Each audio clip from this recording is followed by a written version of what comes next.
எந்த டீச்சர் தனக்கு பிடிக்கலையோ, எந்த வாத்தியார் பிடிக்கலையோ 2 பேரையும் கம்பேர் பண்ணி அவங்களுடைய படத்தை போட்டு அந்த பாத்ரூம்ல வந்து ஆபாசமா எழுதி இவனுடைய இச்சையை தீர்த்துக்குவான் வெறிய. நம்ம பத்திரிகைகள் எல்லாம் பார்க்கலாம். பேர் சொல்றதுக்கு விரும்பல. இன்னைக்கு பெரிய பெரிய ஊடகம், புலனாய்வு புலின்னு சொல்லிக்கக்கூடிய பெரிய பெரிய ஊடகங்கள் எல்லாம் கூட கடந்த காலங்கள்ல இந்த தப்பு பண்ணிட்டு தான் இருக்கிறான். வாய்க்கு வந்ததெல்லாம் சொல்றதா கொச்சப்படுத்துறான். அவங்க இந்த ரூம்ல இருந்தாங்க, இவங்க அந்த ரூம்ல இருந்தாங்க, அவங்க அத்தனையா நம்பர் ரூம்ல இருந்தாங்க, இவன் இத்தனையா நம்பர் ரூம்ல இருந்தான். நான் தான் வேலைக்கு பிடிச்சி பார்த்தேன். ஏதோ இது உதயநிதி மேல அவன் வந்து குற்றம் சாட்டுறான்றதுனால நீங்க பெருந்தன்மையா போறதா நினைச்சுக்கிட்டு நீங்க நடவடிக்கை எடுக்காம இருக்கிறீங்க. இன்னைக்கு முதலமைச்சரா இருக்கிற அண்ணன் தளபதி மேலயும் விமர்சனம் இருக்கு. செக்ஸுவலாவே இப்படிலாம் கதை கட்டி விட்டுருக்கானுங்க. குஷ்புவை பார்த்து கேக்குறாங்க, எங்க போனி நீ? எல்லாத்துக்கெல்லாம் அப்படியே ஒழுகுறல்ல, வானத்துக்கும் கீழே தரைக்கும் குதிக்கிறல்ல, நீ ஏன் இப்ப அந்த நிவேதாவுக்கு குரல் கொடுக்கல? ஒரு கண்ணுல வேணா ஒரு கண்ணுல சொன்னாம்பா. அந்த பொண்ணு ஒரு தமிழ் பொண்ணுன்றதுனால எதை வேணாலும் பண்ணுவீங்களா?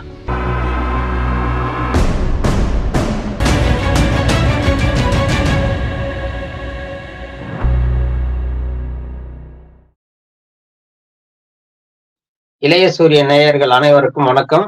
இளைய சூரியன் சேனலை சப்ஸ்கிரைப் பண்ணி, ஷேர் பண்ணி, கமெண்ட்ஸ் பண்ணுங்க. கையோட அந்த பெல் பட்டனை அழுத்திடுங்க. இந்த நிகழ்ச்சி வந்து மக்களுக்கான நிகழ்ச்சி, நம்ம தொடர்ந்து பண்ணிட்டு இருக்கோம். அதுக்கு நீங்க உதவுற வகையில நம்ம சேனலை வந்து சப்ஸ்கிரைப் பண்ணி வைங்க. ஏன்னா நம்ம போடக்கூடிய வீடியோக்கள் அத்தனையும் அப்பதான் உங்களுக்கு வந்து சேரும்ன்றது அந்த தகவலை தெரிவிச்சுக்கிட்டு வீடியோக்குள்ள போகும். இன்னைக்கு பாத்தீங்கன்னா, நேற்றுல இருந்து ஒரு செய்தி வந்து வைரலா போயிட்டு இருக்கு. அது என்னன்னு கேட்டீங்கன்னா, விளையாட்டுத்துறை அமைச்சரா இருக்கக்கூடிய உதயநிதி ஸ்டாலினும் அந்த நடிகை ஒருத்தர் இருக்காங்க, நிவேதா பைத்திவிராஜ்ன்ட்டு. பேட்மிண்டன்ல அவங்க கூட அந்த வீராங்கனை பதக்கெல்லாம் கூட வாங்கியிருக்காங்கன்னு நினைக்கிறேன். அவங்க வந்து துபாயில இருக்காங்க. அந்த துபாயில இருக்கிற நடிகையும் இந்த உதயநிதியும் சேர்த்து ரொம்ப கொச்சையான வார்த்தையில அவங்களுக்கு வந்து காதல் இருக்குது, செக்ஸுவலா இப்படி இருக்காங்க, அப்படி இருக்கலாங்கன்ட்டு இந்த ஊடகங்கள்ல தொடர்ந்து 2 நாளா பார்த்துக்கிட்டு இருக்கோம். அது சம்பந்தமா வீடியோ போடணுன்றதுனால தான் இந்த நிகழ்ச்சி. நானு சின்ன வயசுல இருந்து இது வரைக்கும் பார்த்துக்கிட்டு இருக்கேன். எங்க போய் பார்த்தீங்கன்னாலும் நம்ம ஆளுங்க வந்து படிச்சு முன்னேறிட்டாங்கன்னா போதும்னு சொல்லிட்டு திராவிடர் இயக்கம் வந்து ரொம்ப பாடுபட்டிருக்கு. பெரியார் காலத்துல இருந்தே வந்து குறைஞ்சபட்சம் வந்து எழுத தெரிஞ்சா அவனுக்கு போதும், கையெழுத்து போட தெரிஞ்சா போதும், இந்த மாவட்டம் வந்து கையெழுத்து போடுறதுலயே தன்னிறைவு அடைந்த மாவட்டமா இருக்குது அப்படின்னு ஒவ்வொரு மாவட்டத்தை வந்து அறிவிப்பாங்க. இப்போ அந்த நிலைமை இருக்கு. அதெல்லாம் நம்ம தாண்டி வந்துட்டோம். அப்போ கையெழுத்து போட தெரிஞ்சாலே பெரிய விஷயம், தமிழை படிக்க தெரிஞ்சா அதை விட பெரிய விஷயம், தமிழ்ல எழுத தெரிஞ்சா அதை விட பெரிய விஷயம், எங்க குடும்பத்திலேயே நான் தான் படிச்சவன், இப்படிலாம் சொல்லிக்கிற காலகட்டமா இருக்குதுன்றத நம்ம பாக்குறோம். அப்படி ஒண்ணுமே தெரியாத ஒருத்தன் பாத்தீங்கன்னா வந்து அவன் வந்து ஆ எழுத ஆரம்பிப்பான். எழுத ஆரம்பிச்சு அவன் தமிழ் எழுத கத்துக்கணும்னாலே அவன் எங்க எழுதி பழகுவான்னு கேட்டீங்கன்னா பாத்ரூம்ல போய் எழுதுவான். எந்த டீச்சர் தனக்கு பிடிக்கலையோ, எந்த வாத்தியார் பிடிக்கலையோ 2 பேரையும் கம்பேர் பண்ணி அவங்களுடைய படத்தை போட்டு அந்த பாத்ரூம்ல வந்து ஆபாசமா எழுதி இவனுடைய இச்சையை தீர்த்துக்குவான் வெறிய. இவனுக்கு எதிர்க்கக்கூடிய ஆண்மைத்தனமே அவ்வளவுதான். கதவை தாப்பால் போட்டுக்கிட்டு உள்ள எழுதிக்கிட்டு வெளியில வர இந்த கோழை ஆண்மைத்தனமா இவனுங்க கிட்ட இருக்கும். அப்பேற்பட்ட கேரக்டர் உள்ளவன் என்ன பண்ணுவான்னு பாத்தீங்கன்னா, இந்த செக்ஸ் புக் எல்லாம் வித்துக்கிட்டு இருப்பாங்க. இந்த சரோஜா தேவி, இந்த மாதிரி நிறைய எக்கச்சக்கமா இப்ப கூட ரயில்வே ஸ்டேஷன்ல, பஸ் ஸ்டாப் எல்லாம் பார்க்கலாம். எங்க பார்த்தாலும் கீழே போட்டு வித்துக்கிட்டு இருப்போம், பிளாட்ஃபார்ம் கடையிலே.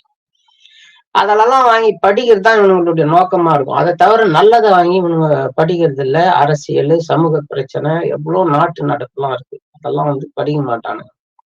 படிக்க எழுத கத்துக்கிறதுனால பாத்ரூம்ல போய் இப்படி எழுதுவான். அசிங்கமா ஒருத்தரை பத்தி குற்றச்சாட்டு பண்ணுவான்.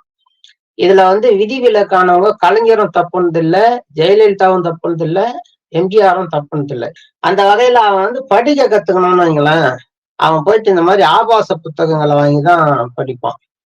அப்படிப்பட்ட கேரக்டர் கொஞ்சம் கொஞ்சமா வளர்ந்து வந்தான்னா அவன் என்ன பண்ணுவான்னா, ஒரு பத்திரிகை ஆபீஸ்ல வேலைக்கு சேர்ந்து இந்த செக்ஸ் கதைகளை எழுதுவானுங்க. வெவ்வேறு பேர்கள்ல புனையப்பட்டு பேர்களை மாற்றி அதை மாத்தி இதை மாத்தி வந்து செக்ஸ் கதைகளை எழுதி அதுல வந்து செக்ஸ் புத்தகத்தை விற்பனை செய்து வாழக்கூடிய அயோக்கியம்லாம் இந்த நாட்டுல நிறைய பேர் இருக்கான். அவன் கொஞ்சம் கொஞ்சமா வளர்ந்து அந்த எழுத்தாளரா வளர்ந்து சினிமாவினுடைய கிசு எழுத ஆரம்பிப்பான். இந்த நடிகை அந்த நடிகரா கூட இருந்தாங்க, அந்த நடிகர் இந்த நடிகரா கூட இருந்தாங்கன்ட்டு. அதையும் தாண்டி என்ன பண்ணுவான்னா, தொழிலதிபர்களை டார்கெட் பண்ணுவான். தொழிலதிபர்களை, பெரிய நடிகர்களை, பெரிய நடிகைகளை டார்கெட் பண்ணி, நீங்க வந்து இவ்வளவு பணம் கொடுத்தாதான் உங்களை இது பண்ணும், இல்லைன்னா தொடர்ந்து உங்களை பத்தி எழுதுவோம்னு மிரட்டி பணம் பறிப்பானுங்க. இதுவும் வந்து நடந்துகிட்டு இருக்கு. நம்ம பத்திரிகைகள் எல்லாம் பார்க்கலாம். பேர் சொல்றதுக்கு விரும்பல. இன்னைக்கு பெரிய பெரிய ஊடகம், புலனாய்வு புலின்னு சொல்லிக்கக்கூடிய பெரிய பெரிய ஊடகங்கள்லாம் கூட கடந்த காலங்கள்ல இந்த தப்பு பண்ணிட்டு தான் இருக்கிறோம். நம்ம ஆதரிக்கக்கூடிய ஊடகமும் அதே வேலையை தான் செய்யறோம். நம்ம பேர் சொல்ல விரும்பல, ஆனாலும் பதிவு பண்றோம். அதுல அப்படிப்பட்ட ஒரு ஆளாதான் இன்னைக்கு வந்து நம்ம சவுக்கு சங்கரை நம்ம பாக்குறோம். அப்படிப்பட்ட கேரக்டர்ல இருந்து வளர்ந்து வந்தோமா இவன். நம்மலாம் வந்து ஒரு நட்பு ரீதியா நண்பர்னு சொல்லிக்கிறதுக்கு அவமானப்படுறதா இருக்கு, வெட்டப்படுறதா இருக்கு. எப்ப பார்த்தாலும் அவதூறு பிரச்சாரமே பண்றது. ஒண்ணுமே இல்லாத ஜி ஸ்கொயரை பத்தி எழுதுறது, ஜி ஃபார் கோபாலபுரம்ன்றது, கலைஞர் குடும்பத்துக்கும் இதுக்கும் தொடர்பு இருக்குன்னு சொல்றது, ஸ்டாலின் குடும்பத்துக்கு தொடர்பு இருக்கு, துர்கா ஸ்டாலினுக்கும் தொடர்பு இருக்கு, இப்படி எல்லாம் சொல்லி சொல்லி சொல்லி அந்த ஜி ஸ்கொயர்ல போயிட்டு மன்னிப்பு கேட்டுக்கிட்டு செருப்படி வாங்கின பிறகுதான் அடங்கணும். அதன் பிறகு பாத்தீங்கன்னா, இந்த புதிய பேருந்து நிலையத்துல இவ்வளவு ஊழல் நடந்திருக்குது, அவ்வளவு ஊழல் நடந்திருக்குதுன்னு அதை பேசி அதுலயும் அசிங்கப்பட்டு, செந்தில் பாலாஜிக்கு வந்து வீடு இத்தனை கோடியில கட்டுறாரு, அத்தனை கோடியில கட்டுறாருன்ட்டு அவர் வீட்டாண்ட போய் செல்ஃபி எடுத்துட்டு போட்டோ போடுறது. அந்த பள்ளியினுடைய மாணவி ஸ்ரீமதியை பத்தி அவங்களுக்கு ஒரு காதல் இருக்குது. அந்த மாணவன் பேரை சொல்லி, ஸ்ரீமதி பேரை சொல்லி இவங்களுக்குள்ள காதல் இருக்குது. அதனாலதான் இந்த இறப்பு நேர்ந்ததே தவிர அந்த பள்ளி முதலாளிக்கும் இவருக்கும் சம்மந்தம் இல்லை. அவருக்கு கழுத்து வரைக்கும் கடன் இருக்குது. இப்படி எல்லாம் பேசலாம். கடன் இவனுக்கு இருக்குதுன்னு நினைக்கிறேன். இவன் கடனை அடைக்கிறதுக்கு தீர்த்துக்கிட்டு இந்த மாதிரி பொய் பிரச்சாரமாவே தொடர்ந்து பண்ணிக்கிட்டு வர்றது. அங்க பாத்தீங்கன்னா வந்து அதிமுக ஆட்சியில ஸ்டெர்லைட்ல வந்து இத்தனை பேரை கொன்னான், துப்பாக்கியில சுட்டான். சுட்டு அருணா ஜெகதீசன் தலைமையில இருக்கிற அந்த ஆணையம் வந்து இவங்க தப்பு தான் பண்ணிருக்காங்கன்னு சொல்றாங்க. ஆனா இவன் நியாயப்படுத்துறான். என்ன சொல்றான்னா, அவங்க வந்து டைரக்டா சுடவே இல்லை, பெரிய பெரிய ட்ரம்மை பார்த்து தான் சுட்டாங்க. டம்மு டிம்முன்னு வந்து அதை பார்த்து தான் சுட்டாங்க, மரத்தை பார்த்து சுட்டாங்க, ட்ரம்மை பார்த்து சுட்டாங்க, அப்படிதான் சுடுவாங்க அப்படின்றான். நம்ம என்ன கேக்குறோம்னா, அப்போ வந்து அந்த ஸ்வர்லிங்ன்றவங்க மற்ற எல்லாமே வந்து இறந்து போனாங்களே, குறி பார்த்து சுட்டிருக்காங்க. அது எப்படி? அவங்க எங்கேயும் மேல இருந்து சொல்றவங்களும் இவங்க கீழே இருந்து போயிட்டு அந்த குண்டை வந்து தலையில வாங்கிக்கிட்டாங்களா? எவ்வளவு பெரிய அயோக்கியத்தனம் பாருங்க. அந்த ஸ்டெர்லைட் ஆலையை வந்து நியாயப்படுத்தி பேசுறது அவங்க கிட்ட பணம் வாங்கி. ஆட்டை கடிச்சு மாட்டை கடிச்சு மனுஷனை கடிக்கிற கதைன்னு சொல்லுவாங்களா, அந்த மாதிரி இன்னைக்கு வந்து இவங்களை அந்த நடிகையை வந்து கொச்சப்படுத்திருக்கான். உதயநிதியாக கூட கம்பேர் பண்ணி பேசி 50 கோடி ரூபாயில வந்து அங்க வீடு கட்டி கொடுத்திருக்காரு அவரு. எங்க? துபாயில வீடு கட்டி கொடுத்திருக்காரு. இவ்வளவு வசதி வாய்ப்போட இருக்கிறாங்க. அந்த பணம் எப்படி வந்ததுன்னா, இப்ப திமுகல இருந்து இந்த போதை பொருள் கடத்தல்ல வந்து சம்மந்தப்பட்டிருக்காருன்னு சொல்லிட்டு நீக்கினாங்க பாருங்க கட்சியில இருந்து. ஜாஃபர் சித்திக்குன்னு ஒருத்தர், அவரு கொடுத்த பணம், அந்த பணத்துலதான் வந்து அங்க கட்டி கொடுத்திருக்கிறாருன்னு பொய்யா பேசிட்டு இருக்கான். இவனெல்லாம் என்ன சொல்றதுன்ட்டு தெரியல. இந்த நடிகையை வந்து இவன் வந்து உதயநிதி மேல வந்து விமர்சனம் பண்ணக்கூடாதுன்னு சொன்னா தாராளமா விமர்சனம் பண்ணலாம். அதை பத்தி நம்ம கவலை இல்லை, விமர்சனம் பண்ணட்டும். பண்றவன் அந்த நடிகையை ஏன் குறை சொல்ற நீ? அவங்களுக்கு வந்து கல்யாணம் ஆகியிருக்கலாம், இல்ல ஆகாம இருக்கலாம். அவங்க அப்பா அம்மா என்ன மனநிலை இருப்பாங்கன்ட்டு தெரியுமா அவனுக்கு? என்ன கவலைப்படுவாங்க? வாய்க்கு வந்ததெல்லாம் சொல்றதா? கொச்சப்படுத்துறான். அவங்க இந்த ரூம்ல இருந்தாங்க, இவங்க அந்த ரூம்ல இருந்தாங்க, அவங்க அத்தனையா நம்பர் ரூம்ல இருந்தாங்க, இவன் இத்தனையா நம்பர் ரூம்ல இருந்தான், நான் தான் வேலைக்கு பிடிச்சி பார்த்தேன். எல்லாம் வந்து ஒரு பத்திரிக்கையாளன் சொல்றதுக்கு கேவலமா இல்ல? யோசிச்சு பாருங்க. இப்ப இன்னொன்னு கூட, அந்த நடிகை வந்து அவங்க ஒரு தமிழ் நடிகை. அவங்க அப்பா வந்து தூத்துக்குடியில இருக்காரு. தூத்துக்குடியில வந்து அவர் ஒரு தொழிலதிபர். இந்த நடிகை வந்து 11 வயசுலயே அவங்க துபாய்க்கு போயிட்டு செட்டில் ஆயிட்டாங்க. நடிக்கிற வாய்ப்பு வரும்போது இவங்களை கூட்டு நடிக்க சொல்லும் போதுதான் வந்து இந்த அம்மா வந்து நடிக்கிறாங்க. மற்றபடி போயிடுறாங்க. அவங்களே நேத்து ஒரு பேட்டியும் கொடுத்துருக்குறாங்க. என்னை பத்தி இந்த மாதிரி அவதூறா சொல்றாங்க, உதயநிதிக்கு எனக்கு எந்த சம்பந்தம் இல்லை, ஒரு படத்துல நடிச்சோம் நாங்க அவ்வளவுதான்ட்டு. அந்த அம்மா 20க்கும் மேற்பட்ட படங்கள்ல நடிச்சிருக்காங்க. கொச்சப்படுத்துறோம். இவன் வீட்டுல இருக்கிற அக்கா தங்கச்சி கொச்சப்படுத்தினா ஒத்துக்குவானா பாருங்க. இவனுக்கும் ஒரு தங்கச்சி இருக்கு, ஒத்துக்குவாங்களா? நல்லா யோசிச்சு பாருங்க. இதெல்லாம் வந்து எவ்வளவு பெரிய ஒரு அறத்துக்கும் நியாயத்துக்கும் தர்மத்துக்கும் எதிரான செயல்ன்றத பாருங்க. ஒரு பெண்ணுன்றதுனால கேட்கறதுக்கு ஆள் இல்லைன்றதுனால எதை வேணாலும் பேசிட்டு தான். இதே இந்த ஊடகங்கள், இந்த வேசி ஊடகங்களையும் நான் கேட்கறேன். குஷ்புக்கு எதனா ஒரு பிரச்சனைனா பொங்கி எழறீங்களா இல்லையா? திரிஷாவுக்கு எதனா பொங்கி எழறீங்களா இல்லையா? நயன்தாராவுக்கு எதனா ஒண்ணுன்னா பொங்கி எழறானுங்க. ஏன் இந்த நிவேதாவுக்கு பொங்கி எழ மாட்டீங்க? அவங்க பாப்பாத்தி இல்லைன்றதுனாலயா இல்ல அவங்க பிஜேபியில இல்லைன்றதுனாலயா? இந்த சினிமாக்கார அயோக்கியனுங்களும் இந்த நடிகைங்களுக்கு எல்லாம் எதனா ஒண்ணுன்னா குரல் கொடுக்குறோம் அப்படியே வந்துடுறானுங்கல்ல. இவங்களும் நடிகை தானே நிவேதா, இவங்களுக்கு ஏன் பொங்க மாட்டான்றத யோசிச்சு பாருங்க. எல்லாமே அயோக்கியத்தனத்தினுடைய உச்சத்துல இருக்கிறான். இவனுங்க எல்லாத்துக்குமே வந்து காசு, வருமானம், எதை பத்தியும் கவலைப்படுறது இல்ல. தாயினுடைய கற்புக்கே இன்னைக்கு வந்து விலை பேசக்கூடிய அளவுக்கு இன்னைக்கு இந்த ஊடகங்களும் சவுக்கு சங்கர் மாதிரி இந்த புரோக்கர்களும் வந்துட்டாங்கன்றத மக்கள் புரிஞ்சுக்கணும். தமிழக அரசுக்கும் நான் சொல்ல வர்றது என்னன்னு கேட்டா, ஏதோ இது உதயநிதி மேல அவன் வந்து குற்றம் சாட்டுறான்றதுனால நீங்க பெருந்தன்மையா போறதா நினைச்சுக்கிட்டு நீங்க நடவடிக்கை எடுக்காம இருக்கிறீங்க. பாதிக்கிறது யாருன்னு கேட்டீங்கன்னா அந்த பெண்ணு பாதிக்கிறாங்க. நிவேதான்ற நடிகை வந்து பாதிக்கிறாங்க. அவங்களுக்கு திருமணம் ஆச்சா ஆகலையான்னு தெரியல. அவங்க அப்பா அம்மா என்ன மனோநிலையில இருப்பாங்கன்றத புரியல. அப்ப அவங்களுக்கு என்ன திராவிடர் மாடல்ல ஆட்சி நடந்துகிட்டு இருக்குது. நீதி எங்க? நேர்மை எங்க இருக்கு? அவன் மேல கடுமையான நடவடிக்கை எடுக்கணாவா? என்ன பதுங்குறீங்க அப்படியே?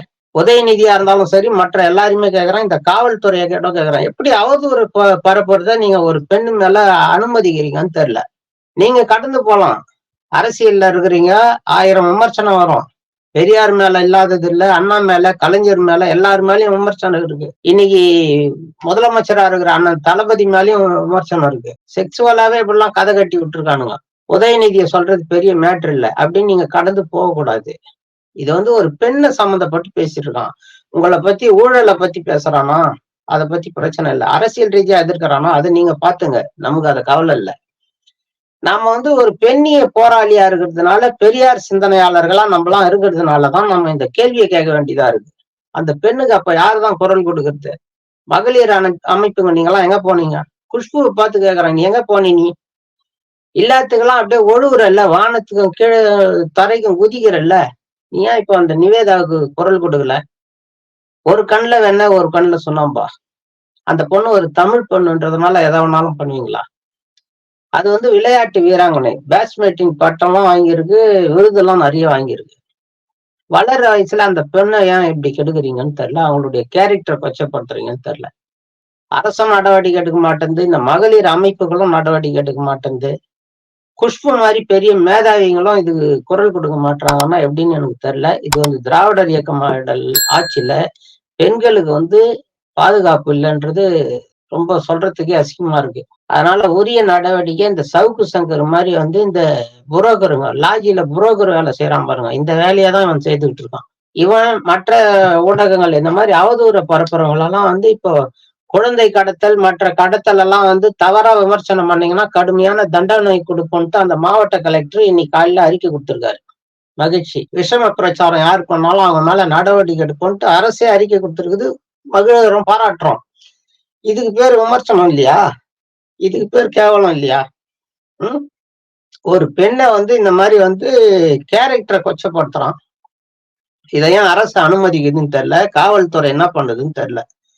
கலைஞர் சொன்னதுதான் ஞாபகம் வருது. தமிழ்நாட்டு காவல்துறையினுடைய ஈரல் வந்து கெட்டு போச்சான்னு தெரியல. நல்லா இருக்கா கெட்டு போச்சான்றதை நீங்க தான் நிரூபிக்கணும். இது போன்ற செய்திகள் உங்களுக்கு தொடர்ந்து வந்து சேரணும்னா நம்ம இளைய சூரியன் சேனலை வந்து லைக் பண்ணுங்க, ஷேர் பண்ணுங்க, கமெண்ட்ஸ் பண்ணுங்க, பெல் பட்டன் அழுத்துங்கன்றதை மீண்டும் ஒரு முறை தெரிவிச்சுக்கிட்டு விடைபெறேன். நன்றி, வணக்கம்.